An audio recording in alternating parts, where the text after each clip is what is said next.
हरि ओम अम्बे अम्बिकेऽम्बालिके न मानयति कश्चन सशस्त्रश्वकाः सुभद्रिकां पीलवासिनीं गञ्जकरगदेषु चापपरिघान् शूलं भुजुण्डिं शिरः शङ्खं सन्ददतीं करैस्त्रिनयनां सर्वाङ्गभूषावृतां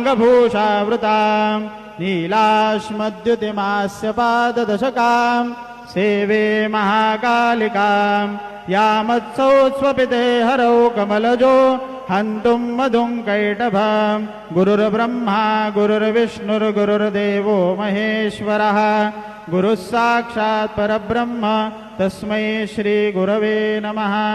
सद्गुरु साईनाथ देवताभ्यो नमः। ध्यानं समर्पयामि विलेपनार्थे चन्दनं श्रीखण्डं चन्दनं दिव्यं गन्धाढ्यं